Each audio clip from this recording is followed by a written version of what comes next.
Welcome to part two of the psychological trait theories of crime presentation. We're going to start now with part two. We left off on the 14th slide. Now, something that I overlooked in part one, or that I forgot to mention, moreover, is that there were various attempts to develop an assessment tool to measure psychopathy, but it wasn't until the mid 1980s that we had major advances made, and that was with Robert Hare when he developed the psychopathy checklist revised to examine psychopathy in adult samples. And his scale adapted some of Cleckley's concepts of psychopathic individuals, as well as including such factors as impulsivity and criminological components. So the Hare psychopathy checklist revised includes scales measuring two specific factors. The first one being the callous, selfish, remorseless use of others. And the second one is a chronically unstable and antisocial lifestyle. Now, this is going to go hand in hand with the last thing that I was saying in part one, that while the majority of the research on psychopathy has considered it, to be one particular construct, other studies within the literature have focused on possible subtypes or subgroups of psychopathy. So, one subgroup that I mentioned earlier at the end of part one is the primary psychopath, which indicates that an individual who displays certain characteristics that are maladaptive and pathological, as well as key traits that appear ostensibly adaptive or at least non-pathological, right? And these will include low anxiety, interpersonal charm, absence of irrational thinking, and those that are maladaptive and pathological will include lack of conscious responsibility or failure to learn from experience. Now, there's another subgroup that also has many of the same maladaptive traits as a primary psychopath, and this subtype is a secondary psychopath. Now, keep in mind, I mentioned this in the end of part one, and it seems to be more prone. The secondary psychopath seems to be more prone to exhibit extensive symptoms of psychological turmoil and emotional reactivity. Furthermore, these individuals tend to be more reactive, antagonistic, and impulsive, and they're also more at risk for engaging in self and other destructive behavior like drug use, suicidal gestures, and interpersonal aggression. Now, several theories have attempted to explain psychopathy. Lincoln did suggest the low fear quotient theory, and he argued that all individuals have an innate propensity to fear certain stimuli, such as loss of support, things like snakes or even strangers. And individuals subsequently associate or condition fear of stimuli in situations that they have previously experienced with pain or punishment. And this is referred to as innate fear quotient. This fear quotient varies from every person to every other person, and primary psychopaths are at the low end of this fear quotient continuum. In addition, most of the normal socialization process relies on punishing antisocial behavior, although someone who is relatively fearless will be relatively harder to socialize in this particular way. Um, so we did mention Hare, right? But before we get back into Hare, there's another explanation of psychopathy, and this is what's called the inhibitory defect or underendowment. Some psychopathic individuals seem to act impulsively without assessing a situation, appreciating the dangers, or considering the consequences. And with this perspective, it's maintained that lesions in certain areas of the brain can cause a decrease in inhibitory control in animals as well as humans. So this view does not argue that all psychopaths have lesions or qualitative defects in their frontal cortex areas, but instead frontal lesions can produce a syndrome similar to that of psychopathy. So the interpersonal and affective factors associated with psychopathy often are related to a socially deviant lifestyle, which include irresponsible and impulsive behavior. Now, these behaviors tend to ignore or violate social, rules, and more. Now, while not all psychopaths have any type or formal contact with the criminal justice system, the interpersonal, affective, and behavioral feature of psychopathy will place them at a high risk for aggression and violence. Now, with the widespread program of the psychopathy checklist revised, by Hare to assess psychopathy. There is support that indicates that there is evidence, excuse me, that indicates an association between psychopathy and criminal behavior. And research has, revealed that while psychopathy does occur in about 1% of the general population, these individuals make up a significant proportion of the prison population. Now, going back to here, he stressed that while psychopathy is closely associated with antisocial and criminal behavior, it should not be confused with criminality in general. Specifically, he noted that psychopaths are qualitatively different from other individuals involved in criminal behavior. Specifically, he noted that psychopaths have a distinct criminal career in terms of the number and type of antisocial behaviors as well as the ages when they engage in these behaviors.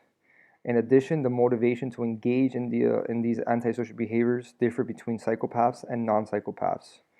So, in terms of treatment for psychopaths, most clinicians and researchers are less than optimistic about successful outcomes. A major reason is that, unlike most other types of offenders, psychopaths do not experience personal distress and do not appreciate the problems associated with their attitudes and behavior. Further, when they do seek treatment, it is usually in an effort to benefit their actual situation. Um, Something such as seeking, probation and parole instead of their actual improvement, right? Probation or parole will help you because you're not in jail. Thus, it may be not surprising that they derive little benefit from traditional treatment programs, particularly those aimed at the development of empathy, conscience, and interpersonal skills.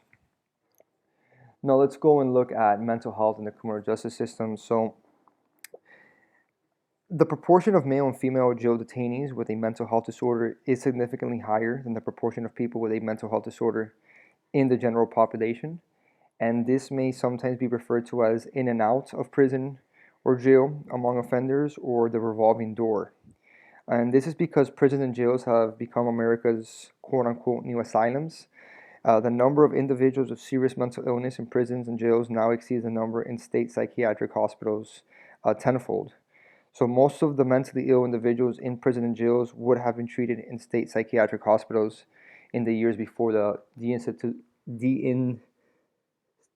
deinstitutional, wow, give me a second, guys, deinstitutionalization movement that led to the closing of the hospitals.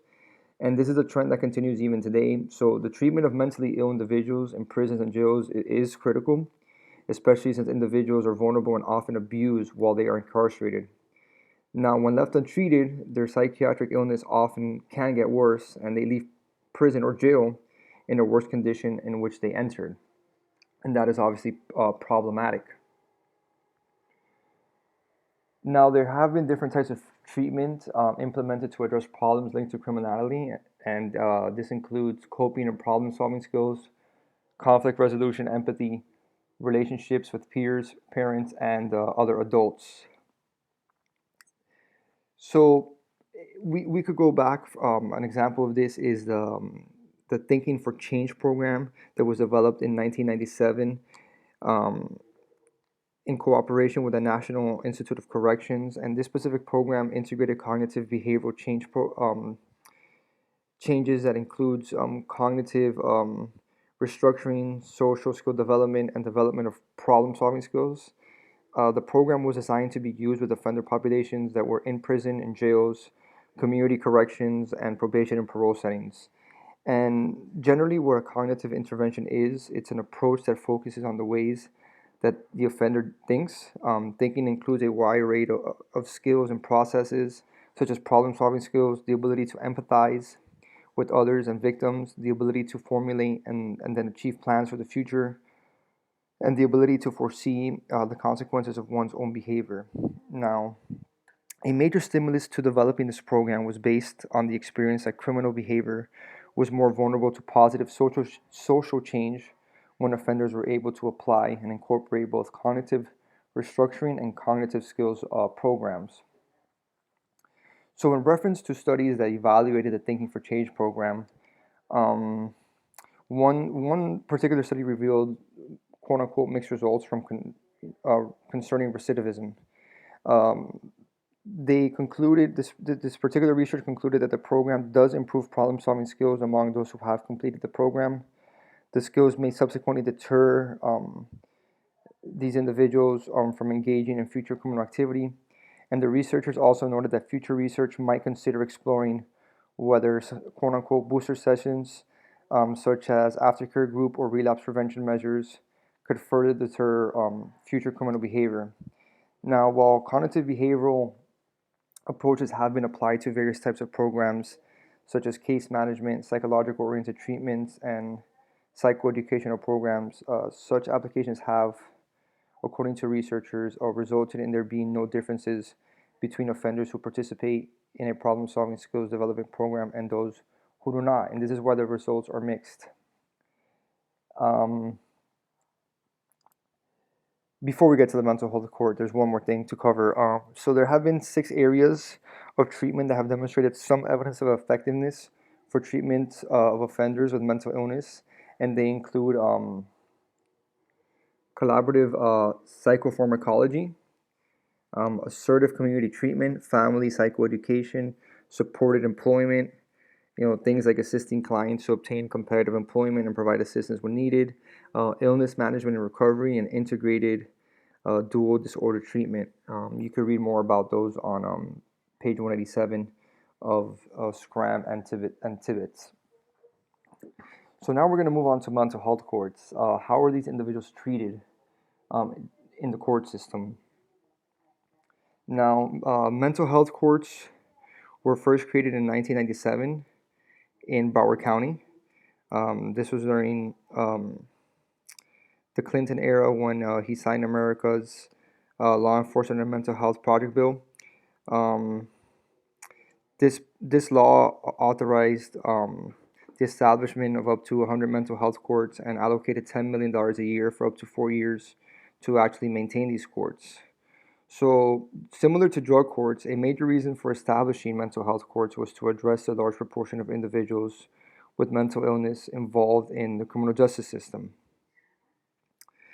The goals of mental health courts include increasing public safety for communities, increasing treatment participation and quality of life for offenders, and enhancing the use of resources in various communities. So based on a working definition, mental health courts share some common features. First, it's a specialized court for offenders with mental health illness. The second thing is the courts focus on problem-solving approaches. Another thing is that participants in the court are identified through a series of mental health screening and assessments. The fourth thing is that offenders are going to voluntarily participate in a judicially supervised treatment plan. And lastly, there are incentives for adherence to the treatment as well as sanctions for those individuals that do not want to adhere to these programs. Now, there are, however, variations among the different mental health courts, such as the population that's targeted, the charge that's accepted, for example, if it's a misdemeanor or felony, plea arrangement, intensity of the supervision that's going to be provided to these individuals, how long the program will last, the duration, and the type of treatment that is actually available. Now, most of the mental health court participants suffer from serious mental illnesses, and the term mental illness covers a broad range of psychological disorders. Within the group of disorders considered serious are those illnesses that are severe and persistent, such as schizophrenia, schizoaffective disorder, bipolar disorder, severe depression, and anxiety disorders. Now, most states, when determining the criteria for participating in mental health courts, consider offenders' level of functioning as well as severe and persistent disorders to prioritize their access to mental health services. Some mental health courts accept individuals with a broad range of mental conditions. So here, figure 7.2 on the right side of your screen, excuse me, show the different type of mental issues among state and federal inmates. It seems from 2015. This is either published this was published in 2015, so this is actually 2007 data, excuse me, from the Bureau of Justice Statistics. Notice how 1 in every 5 inmates, 21%, had depressive disorders. Now let's move on over to the insanity defense. So, as a society, we've often been challenged with the idea that someone who's mentally ill should not be held criminally responsible for his or her actions. And this is going to go back to the mens rea of a crime. So, the idea of excusing offenders for their criminal actions due to a mental disease has been in existence for quite a while. And the term insanity is actually not a medical term, it's more of a legal term in this context. We're going to look at questions regarding insanity that are raised, being, is the person so insane that he or she cannot make a valid will? Is a person so insane that he or she should be civilly committed? And is a person so insane that he or she cannot be tried for his or her alleged crime? So, the general rationale for an insanity defense is that a person should not be punished for engaging in a criminal act if he or she could not refrain from committing the act.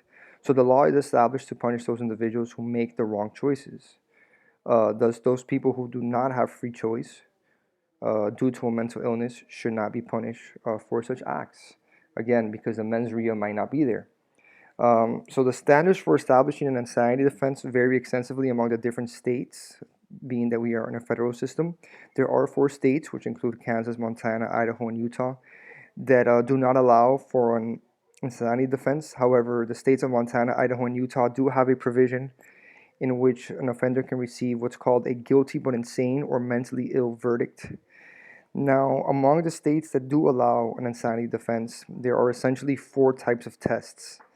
Um, and they all vary. They all have different modified versions. Um, these include the McNaughton rule, the irresistible impulse test, the Durham test, and the American Law Institute's model penal code. And you could see all of them here in 7.6. Yes, in table 7.6. So let's go ahead and get started with the McNaughton rule. So the McNaughton rule is the oldest rule for determining insanity. The history dates back to 1843 when a gentleman by the name of Daniel McNaughton shot Edward Drummond, who was the secretary to the British Prime Minister Sir Robert Peel. McNaughton thought that Peel, along with the Tories, was involved in a conspiracy against them. He believed that the only feasible way to resolve this issue was to kill Peel. Unfortunately, McNaughton mistook Drummond for Peel. The issue of insanity was formally introduced in McNaughton's trial. He was subsequently acquitted by a jury on the grounds of insanity, as noted in Table 7.6. The legal standard is that he didn't know what he was doing or didn't know it was wrong. Specifically, the McNaughton rule has the following stipulations. Every person is presumed sane unless the contrary can be proven. A person suffering a partial delusion should be dealt with as if the circumstance of the delusion was real. Another stipulation is to establish a defense on the grounds of insanity, it must be clearly proved that, at the time of committing the act, the accused was laboring under such a defect of reason from a disease of the mind as not to know the nature and quality of the act he was doing, and if he did know it, the nature and quality of the act he was doing, that he did not know what he was doing was wrong. So these are the stipulations from the McNaughton rule that dates back to 1843. We also have the irresistible impulse test, which dates back to 1897, in which the federal courts and subsequently many state courts included the irresistible impulse test with the McNaughton rule, the right or wrong test. With this test, offenders can claim that, due to a mental illness, they were unable to control their behavior. The standard for this test is that the individual cannot control his or her conduct. One of the well-known cases that used this offense was that of Lorena Bobbitt in 1993. You could read up on Lorena Bobbitt, but this is a very good story that was in the media that used this case.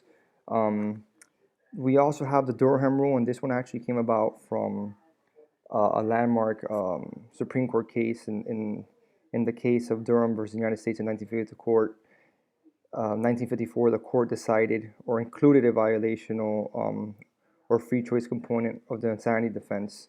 So according to the Durham rule, offenders are not criminally responsible even if they are aware of their conduct.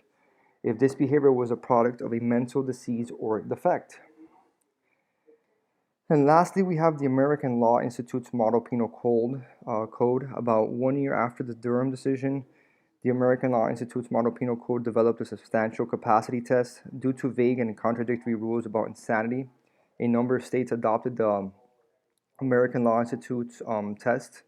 The test includes the following. In Section 4.01 of the Model Penal Code, it states the following: a person is not responsible for criminal conduct if at the time of such conduct, as a result of mental disease or defect, he lacks substantial capacity either to appreciate the criminality, which is the wrongfulness, or his conduct, or to conform his conduct to the requirements of the law. Now, a key difference between the McNaughton Rule and the American Law Institute's Model Penal Code test is that the McNaughton test stipulates that the offender must demonstrate a total mental impairment, whereas the American Law Institute's Model Penal Code test stipulates that the offender must demonstrate a lack of substantial capacity. So these are the four justifications used, if you will, or the four types of tests that are used for an insanity defense, so that someone will not be held liable for the crime that they committed. And then lastly, we want to look at the policy implications that have to do with the psychological trait theories. So it's kind of difficult to come up with precise estimates on the number of offenders with mental disorders, since it does vary. So the number of these individuals is quite high and has been increasing, over time. And as we noted earlier, some have referred to the in and out of prison and or jail among offenders with mental health disorders and the revolving door. So with this said, a major policy implication would be to address the revolving door issue.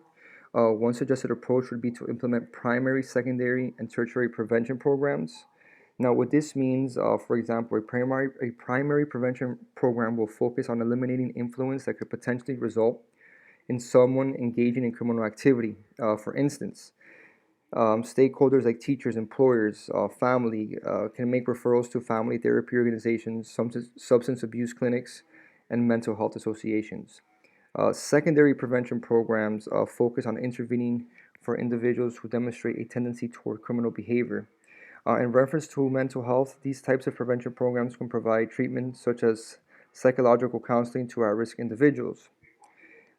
Tertiary prevention will deal with eliminating recidivistic behavior of offenders. For offenders with mental health problems, tertiary prevention programs may involve requirement of a probation order or diversionary sentence, as well as an aftercare program at the end of a prison sentence. Now, researchers have examined various studies that focus on the treatment effects of service providers to offenders with mental illness, and the results have shown that interventions with these types of offenders lessen symptoms of distress, as well as improved offenders' abilities to cope with the problems. Now, these effects resulted in offenders demonstrating improved institutional adjustment and behavioral functioning. Furthermore, these interventions reveal significant reductions in psychiatric and criminal recidivism. So the researchers actually noted that these results should be of great interest to policy and decision makers. So these are some policy recommendations that have been recommended by researchers. So that, ladies and gentlemen, is part 2 of the psychological trait theories of crime. If you have any questions, as always, feel free to message me.